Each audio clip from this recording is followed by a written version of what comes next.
Приветствую вас в моей мастерской. В этом видео покажу вам, как связать шарф снуд без спиц и крючка всего минут за 20. Даже если вы совсем не умеете вязать, этот вариант вам подойдет. Все, что нам нужно: красивые толстенькие нитки, приятные на ощупь, и наши руки.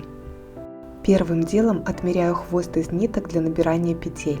Для 10 петель нужно отмерить примерно 2,5 метра. Чтобы не возиться с линейкой, отмеряю эту длину своими предплечьями. 2,5 метра – это примерно 6 моих предплечий. Чтобы начать работу, завязываем самую обычную петлю вот таким образом. Оп! И надеваем ее на правое запястье. Вот это наша основная нить, которая идет к клубку, а это хвост, который мы отмеряли.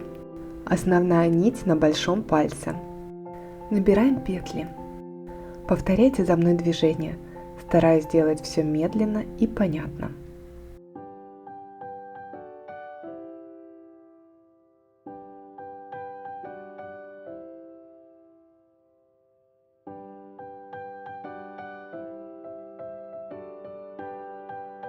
Смотрите еще раз. Основная нить на большом пальце.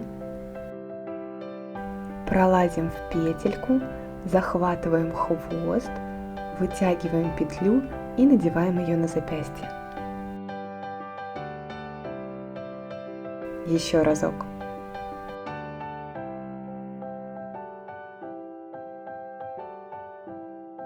Таким образом набираю еще 9 петель, чтобы всего получилось 10. Я вяжу этот шарф дочери. Если вы вяжете для взрослого человека, берите от 10 петель и больше. Итак, начинаем само вязание. Все очень просто. Рабочую нить, которая идет к клубку, берем в ту руку, с которой в данный момент снимаем петли. И, собственно, снимаем петлю. Оп! У нас в руке оказалась новая петля. Входим в нее свободной рукой, вот так, как бы сзади. Таким образом мы будем входить только в первую петлю каждого ряда. Во все остальные входим спереди. Смотрите дальше. Рабочая нить в той руке, с которой снимаем петли. Снимаю следующую петлю и надеваю новую получившуюся петлю на левую руку. Довольно просто, правда? Смотрите еще разок. Рабочая нить в той руке, с которой снимаем. Снимаю следующую петлю и новую получившуюся петлю надеваю на левую руку. Проделываем то же самое со всеми оставшимися на правой руке петлями.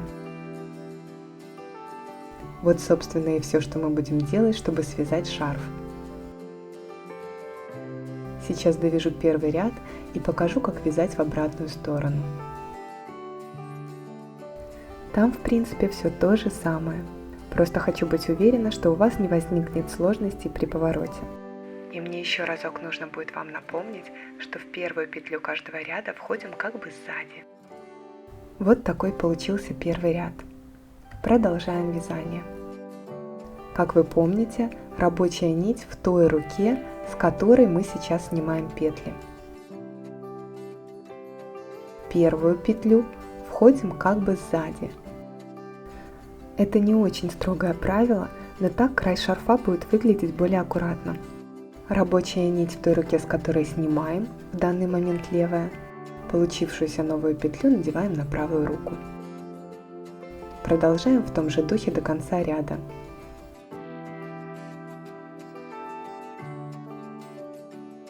А если точнее, до конца шарфа. Вяжется он очень быстро.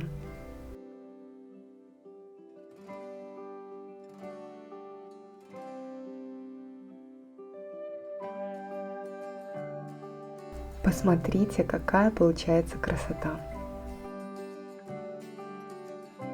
Так и хочется в него завернуться. Я связала 20 рядов и теперь хочу закончить вязание. Делается это следующим образом.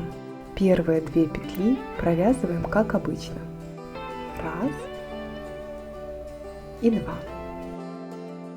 На левом запястье у нас теперь 2 петли. Ту, которую провязывали первой, снимаем. Просто бросьте ее. Не волнуйтесь, с ней все будет в порядке. Провязываем еще одну новую петлю. Снова на левой руке у нас 2 петли. Ту, которую провязывали раньше, снимаем. Продолжаем в том же духе, пока у нас на руке не останется всего 1 петля.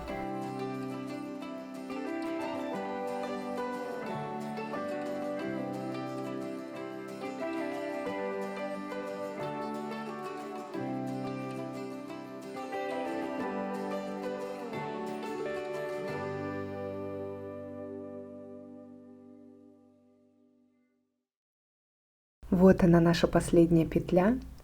Беру ножницы и обрезаю рабочую нить, оставив хвост.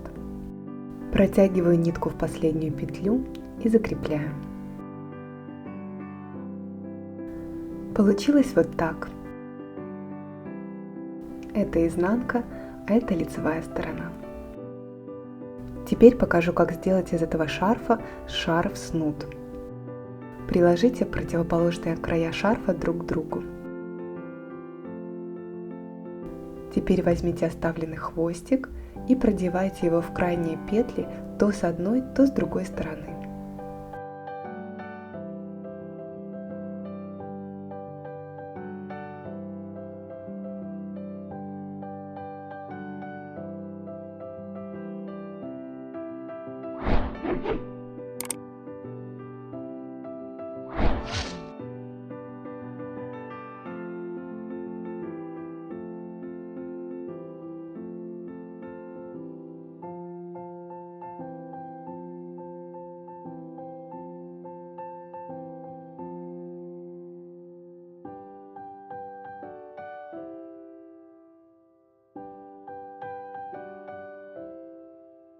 Завязываю узелок.